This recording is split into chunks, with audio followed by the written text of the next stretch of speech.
Welcome to Justice Talks. This is the podcast where we use trauma informed care practices to inform criminal justice reform. My name is Dr. Lori Hall, and today I'm joined with one guest. Would you please introduce yourself? I am Lucy Lewis, and I am Dr. Hall's favorite student at the moment. Okay. Today we're talking about life, liberty, and the pursuit of happiness. And we're contextualizing this within the trauma framework. So, understanding the way that trauma impacts us as individuals and how it can create difficulties with kind of this core desire, core need as humans that we need the right to life, the right to liberty, and the right to the pursuit of happiness. And these are things that transcend, the inalienable rights that they talk about in the Constitution. We're not really engaging with that conversation. We're talking about the core principles like within the disciplines of psychology, sociology, neuroscience to really understand kind of the root of the needs that individuals have as humans, this need to live, to have our own personal liberty, and then to have some type of purpose to pursue our happiness, the things that make us happy. So when you think about this idea of life, liberty, and the pursuit of happiness, what is that like kind of how does that resonate with you, or what does that mean to you? Well, like the first thing that comes to mind is just like the right to be yourself. So just Mm, do what you want to do and be yourself while doing it. And that can be hard for people who've gone through some sort of traumatic experience because something is usually mentally blocking them right. from being able to be themselves and do what they want, I feel Yeah. like. So like for you, it is like really this core of like what liberty is, like the you know ability to exist, move, be without external forces, Yeah. right? Yes. The difficulties, though, with people who have experienced trauma is a lot of times it's not the external that inhibits their ability to be, right? Mhm. It's the way that trauma impacts them on a neurological level, on a psychological level, the physiological, and even behavioral levels that inhibit their ability to just be, right? Mhm. And so they don't feel free in the sense, even though there is not an external constraint, right? The trauma, whatever may have been, like it's ended, that event has ended, but it hasn't ended for them, right? Within them. Yeah, it's still replaying in their mind. Every little thing could be a trigger. Like Yeah. it's it's physically over, but mentally it's just how I see it. It's just keeping replayed in their head Yeah. almost. The war is still being fought within them, right? Mhm. A myriad things, the neurological changes that occur, right? The psychological impact that it has, and then also the uncomfortability, right? With this Yeah. new way of existing. Like it almost feels like they're strangers to their own bodies. Yeah. When you as soon as you said uncomfortability, I just thought of like everyone around them too. Like I mean, it physically happened to them, but the people around them also know that it happened to them. So you're trying, even if you're trying so hard to get to some sort of normalcy, you still have the people around you that still kind of give you that look like, I'm so sorry this happened or something like that. But it Right, just there's a keeps a constant reminder. reminder, yeah. Yeah. Like, they can't ever and that's a difficult place, I think, for the people around them Hmm. too, because they wanna be supportive in the same sense, but they also, don't wanna just act like glaze over it, like, act like nothing happened, and so and I think communication is important in those Yeah. moments, like, how do you wanna communicate about this? Do you wanna talk about it, or do you want us to not say anything? Hmm. But that uncomfortability is really where we're beginning to place constraint on ourselves, right? Hmm. And so we don't go to the same places, we don't do the same things, or we don't allow ourselves to just exist because of whatever is going on psychologically, right? that it inhibits our ability, and that really gets at our ability to live. It makes a person not like, I don't know how to word this correctly, but we're talking about the pursuit of happiness. But Mhm. when something like that happens, I feel like a lot of the times most people are like, I don't deserve to pursue this happiness. I Yeah. don't feel like I can attain this. I can't Mhm. do this. But it's again, it's just those mental constraints. Yeah.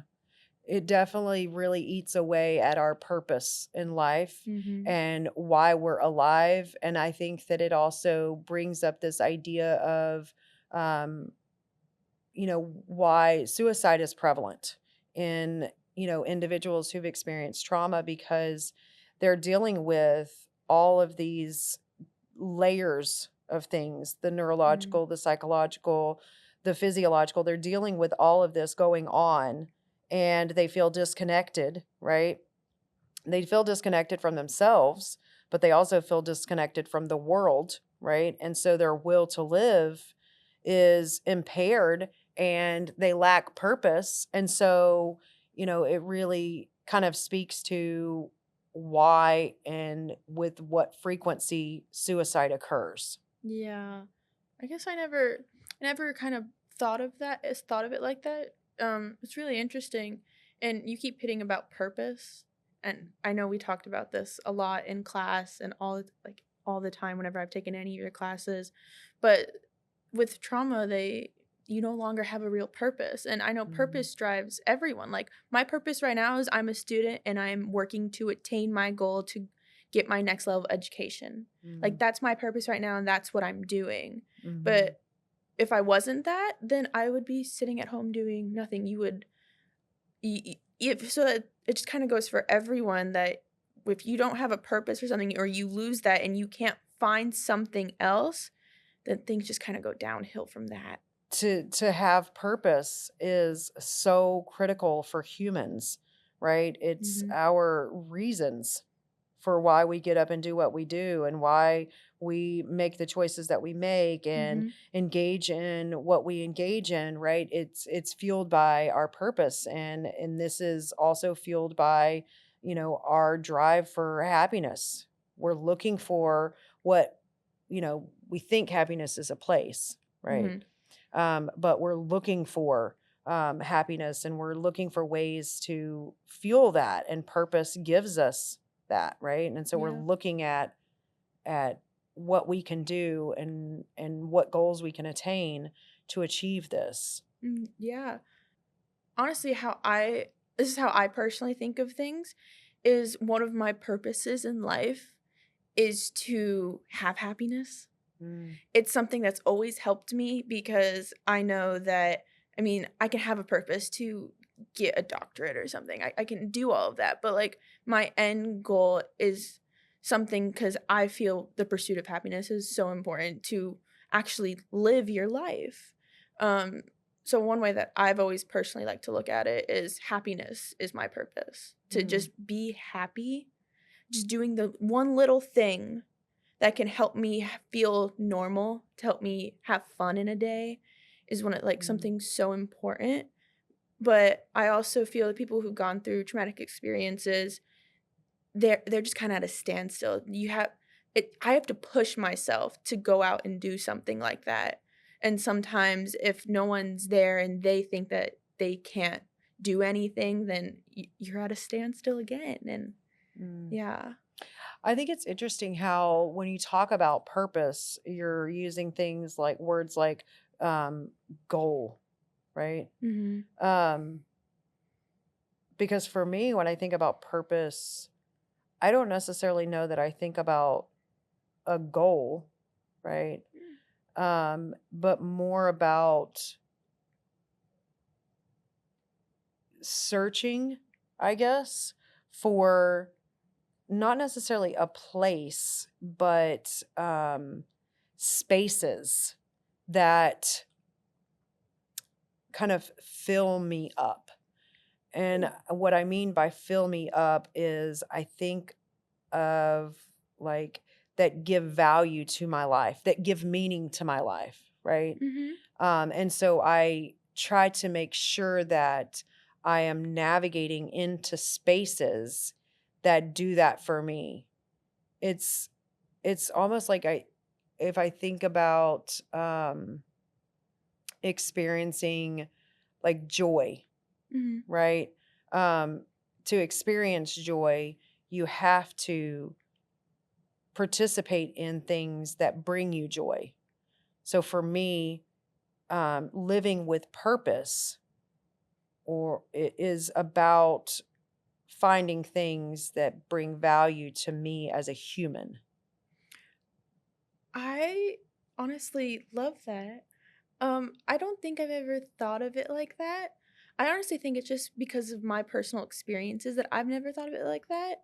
Just because I've grown up in a way where I've always had my mother in my corner telling me this is what like I want you to be happy, and to be happy, to have your purpose in life is to have goals, is to want Mm, to do certain things. And a goal can be so small. My goal could be going on a walk, and mm, that will just help me like feel that I'm gonna say this, help me feel that I'm alive.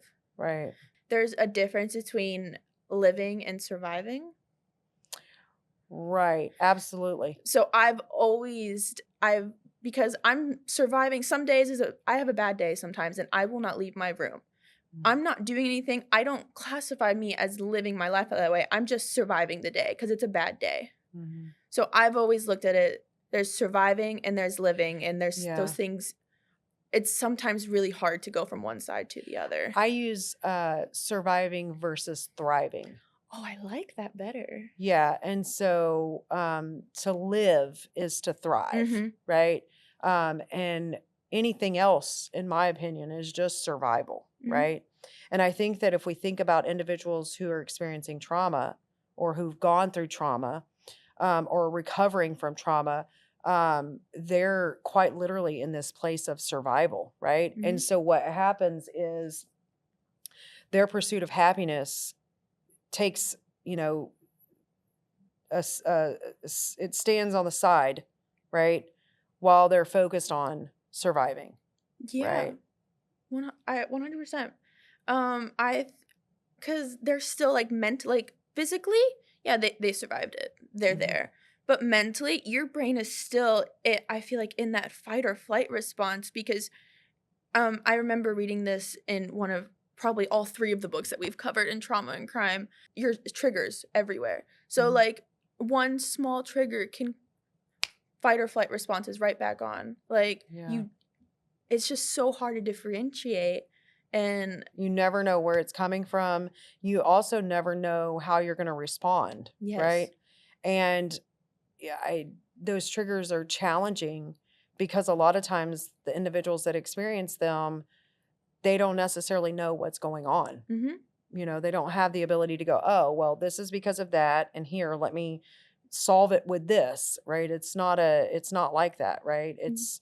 It's most of the time you're activated Mhm.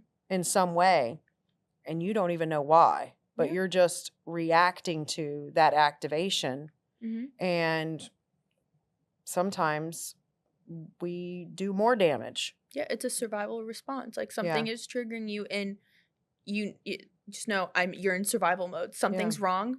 I It's just reacting at this point. And yeah. And individuals that are in those places of survival really struggle with life, liberty, pursuit of happiness, mhm. right? And that takes a second seat to survival and surviving in any way, any possible way they can. And so they don't live with purpose and they feel disconnected and empty and alone, and they're not really at liberty to exist, right? Because they're Mhm. almost like a prisoner Yeah. to their survival mechanism that's in place, and they're not thriving in any capacity. They're just quite literally just held hostage. Held hostage. Yeah. I mean, just thinking about it, I mean, the people who go through such traumatic experiences, they're I keep repeating this because I feel like this is one thing that's been hammered into my brain.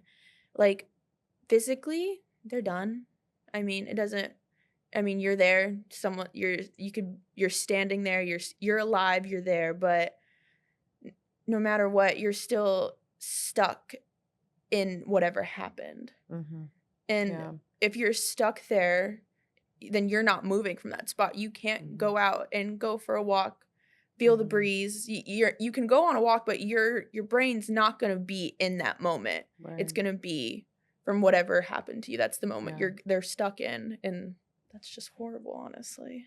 Yeah, and I think in class I used this analogy too before to talk about like triggers and what it does and how it activates individuals. But like you're stuck in those moments, and while they might not be at the forefront of your thinking, Mhm. a trigger quite literally is like having chains attached to your limbs, and you're going through life. I guess you could use the change as an analogy to trauma, but you're going through life and all of the sudden something activates you and triggers you, and it's as if someone grabbed the chains and just jerked you back Mm. to wherever whatever point in time, and all of the sudden you're in that moment, in that space, dealing with that same reality at that moment, and you're doing everything you can to survive. And once metaphorically get out, Mhm. right, those chains are still attached, and you're walking along in your life without your freedom life, right, without liberty and without any kind of purpose, until that moment again where you're agitated, or not agitated, but activated, right? Mhm. And you're triggered and those chains are jerked back. And it's just like a cyclical process. And like in those moments, like how can you even thrive? You're constantly pulled back. Yeah, and those triggers could be the smallest things. Like, Mm-hmm. I have a friend, and whenever she hears the door slam, Mm-hmm. she imagines that her mother's gonna come in and start yelling at her. Like, that's just her automatic thing. You hear that immediately, and, like, this is just, like, Mm-hmm. this like, the smallest little triggers, like, the door is slamming, and you're jumping up because you think something bad is about to happen, because that's just Mm-hmm. what your brain is so used to. Absolutely. For me, it's a sigh, or a that Mm. is that is so triggering, right? For me. But the thing, like triggers can be anything. They can be smells, Mm, you know? mhm. Um, but um when we talk about trauma, we're not necessarily talking about these horrific things that you Yeah. think of, right? They could be um, really anything that overwhelms your ability to cope, that makes you feel disconnected and isolated, and also creates a difficulty with you integrating it into long term memory. If Mhm. you're unable to store it away and put it away because it's always there, these are the things that we're talking about that are traumatic, right? Mhm. Very well could be that very horrific thing that we all think about, like, oh, this is the worst of the worst. But we can't get into the business of quantifying traumas, right? Yeah. Because experience, and that's really what it is experience affects us all differently and in different ways. Mhm. But it's more about overwhelming your ability to cope, about disconnection or isolation, and difficulties with integrating into long-term memory. And so I've used the analogy before. It could quite literally be, something as like your your parent forced you to eat broccoli every single day. And if this was something that overwhelmed your ability to cope as a 3-year-old, right? And you felt alone in these moments and you couldn't quite make sense of what was happening, this is something that could lead to what we call trauma, Mhm. right? And then there's all kinds of factors at play in those experiences that could develop into triggers. Some people, it could be just a smell, it could be a door clam Mhm. closing. Something, like, personal for me is that I know I've mentioned this before, but academics have always been a really important part of my life, and in high school, I was a 4.0 and higher GPA. I got every A possible, and whenever I got something lower than an A, that I would, like, have a whole breakdown. Like, it could be a B, it could be an 89 B, and, like, just seeing something that wasn't an A, I would have an entire breakdown, and that's something I've definitely worked on is, like, it's okay to get something else. It's okay if I don't see that A because I know I tried my hardest.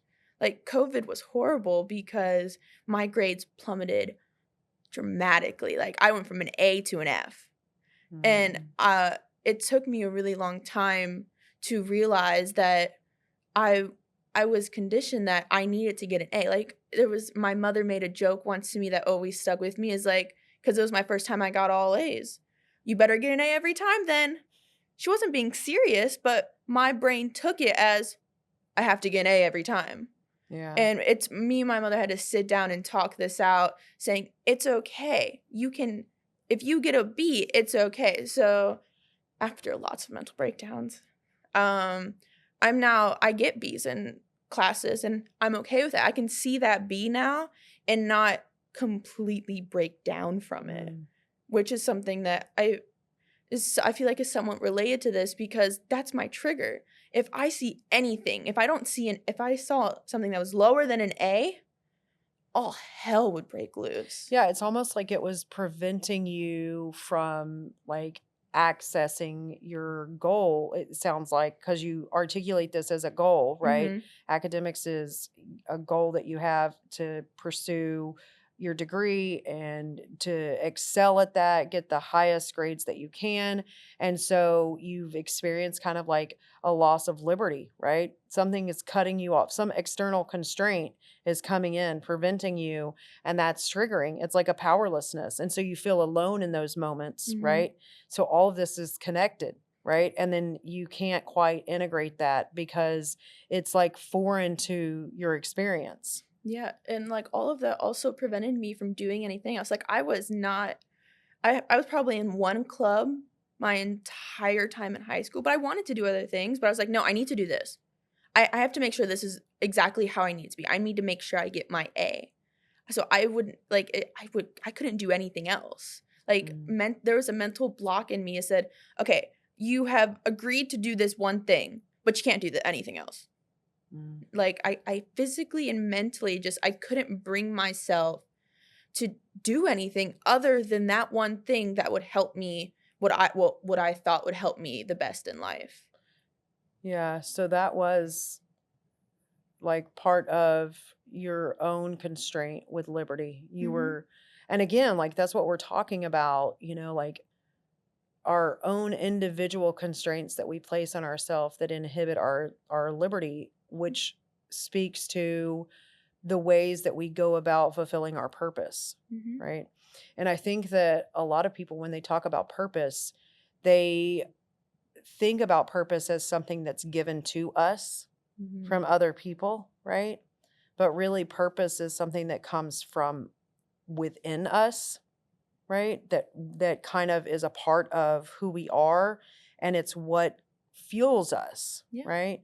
The things that really pour into us and give us value on an individual level, and that's why purpose looks different for everybody. Mhm. And when our ability to accomplish that, right, is constrained, it really creates a lot of conflict within ourselves and it inhibits our ability to pursue happiness.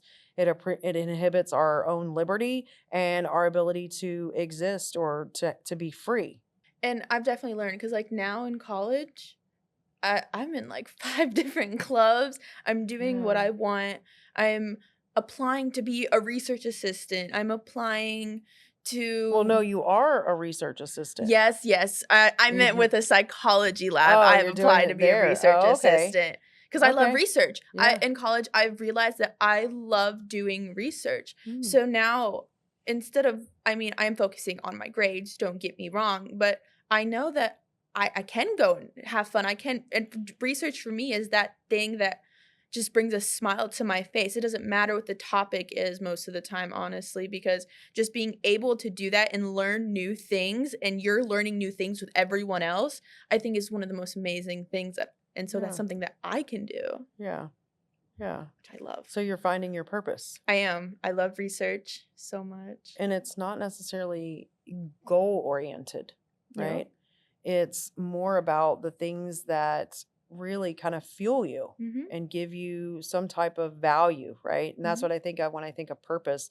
It fuels your direction, so to speak. It points you in the way, and it leads you to all of these spaces that bring value to your life, right? And so Yeah. you're doing the clubs and you're pursuing research, and these are the things, not necessarily the goals. And in doing all of those, you're accomplishing the goals, Mhm. you know? Something I've learned. Yeah. And it's about moving through, right, these experiences that we have in ways that allow us to embrace our liberty, right? To pursue our purpose, right? And achieve this goal of happiness, right? Mhm. And I think when we talk about individuals who have experienced events that lead to trauma, this is challenging. Yeah. No. This is difficult. It's not clear cut. It's not easy. It is a day to day challenge to continue to live, Mhm. right? To continue to allow ourselves the liberty to go about moving in ways that align with our purpose. And we even lose our purpose in those moments. It becomes about surviving rather than thriving. Yeah, I mean that they people who go through those traumatic experiences have to take their lives day by day because they're still in that mindset of I don't know what's going to happen. So day by Right. day they're hopefully I want to say like they're learning to then start Mhm. get off that survival and go into actually living to actually thriving instead Mhm. day by day. And it's a practice. I think Yeah. even for individuals who have not necessarily experienced things that have led to trauma, purpose is a challenge. I think that not everyone n- um, is necessarily aware of Mm. purpose or their purpose or the things that fuel them. And there's a lot of things that contribute to that. I think that understanding that we have liberty is also challenging for some individuals. Um, some individuals feel very much constrained by the world Mhm. and feel that the world dictates to them how to exist, and they don't necessarily recognize maybe their own autonomy in that, and that they can choose in other ways. And so I think that in and of itself is really kind of a form of trauma.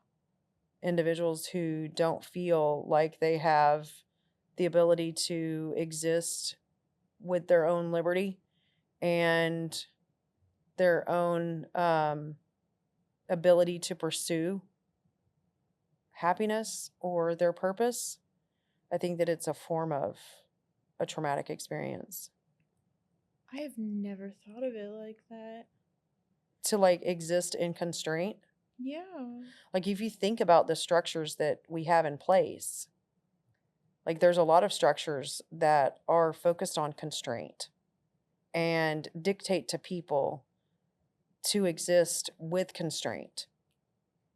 And I think that that can be traumatic. Like I think about the Mhm. biggest example I can think of when I'm talking about is like a cult.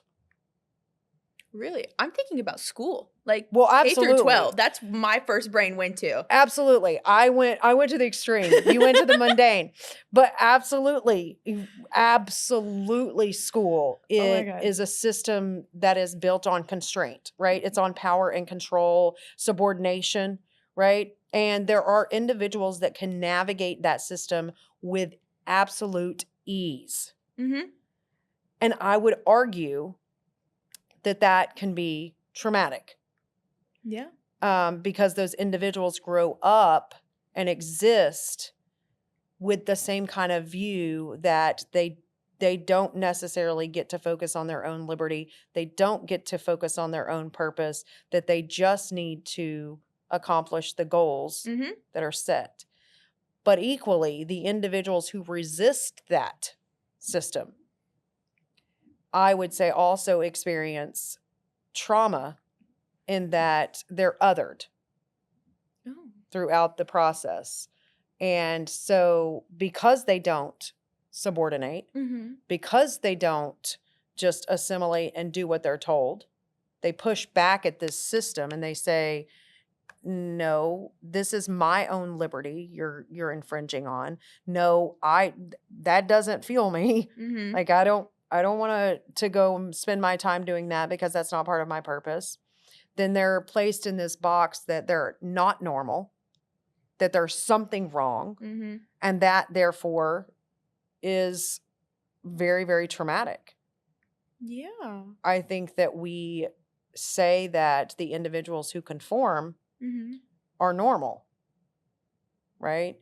But these individuals grow up without engaging in what it means to be free. Yeah, I mean, I don't think I learned that until I got here.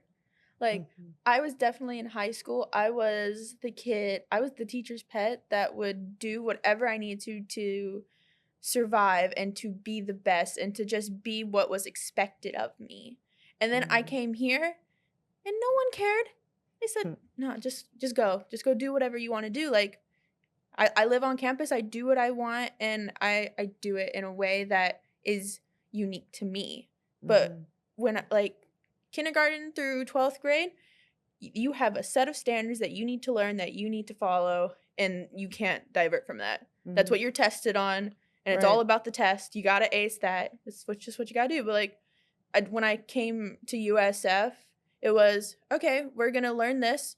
Um, I think I've only ever taken a test in theories of criminal behaviors. That's the only time I ever took a test in any of my criminology courses, because the way we get tested in here is through our creativity, which is Mm. something that was so odd to me at first, because I'm Right. like, no one's testing me on anything. What's the point of me doing anything? Yeah. But it's just that conformity. I was Mhm. so used to doing something a specific way that it took me quite a while to then realize that no, I can do something else with my life. I can do things how I've learned You get to make best. choices. Yeah. You have the ability to choose, right? Mhm. And I think that for a lot of people, especially the experiences that I have in the classroom, is I met with a lot of students who need me to answer it for them. How do Mhm. I do it? What do I do? Like, what's the process? And when I say, you however you want to do it, it's uncomfortable. Oh my god, I freaked out when you said, "Oh, no, everything I have every you take anything until, like, this point in time." So, like, like, you'll put due dates, but, like, it's not due. Like, the first class I took with you, there were due dates, but there weren't really. Yeah, I have And soft and hard yeah, deadlines. I was freaking out. I was like, it's not popping up. What do I do? Like, I need it complete. No, I don't need," like, it was so hard for me to be Yeah, like, "You can do it when you're ready, when you." when you choose to. Yeah. Right. And that's difficult for people that have existed in this constraint system, right? Mhm. Because everything is told to them, right? And they don't really get to engage with their own liberty, Yeah. right? And deciding how and in what ways they engage and in what spaces they engage. And then what does that look like? Even in my courses, the way that you go about accomplishing doing a task, Mhm. you have the ability to choose, right? And this is fueled by, what is your purpose? Like, what are your own ways of going about engaging with this? Do you really like this material or no? And if so, well, like, how does that inform the way that you go about doing it? And within those structures that are focused on constraint, those individuals, I would argue, those individuals who conform are going through or are experiencing some type of experience that could lead to trauma. Yeah. I mean, just relating it back to what I said earlier, like I was so I was definitely one of people that did conform because like I was stuck in that mindset of I needed to ace everything. I needed to pass everything so that I could show that I was the best because that's what everybody wanted to do. Mm. And then it wasn't until I got here that conformity is overrated. Um Yeah.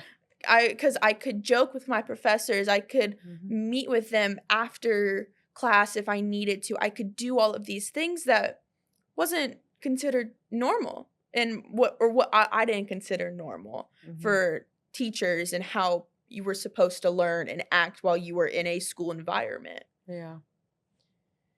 Yeah, Mhm. it definitely is a very constraining system. And so, yeah, I was thinking of you know, an example of cults, right? Of a constraint system, but, absolutely. And I think religion Mhm. is definitely a system built on constraint, and it can lead to traumatic experiences that individuals have. And a lot of individuals do report that. Mhm. But ultimately, right, we're focused on, the ways in which trauma impacts life, liberty, and the pursuit of happiness, right? Mhm. And so largely it has layers, right? So trauma impacts us on a neurological, a psychological, physiological, in physiological ways, and it inhibits our ability or our will to live, Mhm. right? It inhibits our ability to, act without constraint. And we're talking about being able to act as an individual without our own constraints, and then to have purpose in our life, right? Yeah. And it is something that is difficult and challenging for anybody, to say the least. But with individuals who have experienced trauma, it is something that can be extremely debilitating. And so to find purpose, Mhm. to be able to kind of break down the barriers to being able to move and exist and be for individuals who've experienced trauma is the task. Well, thank you for joining me. This is Justice Talks. This is the podcast where we use trauma informed care practices to inform criminal justice reform. Thank you.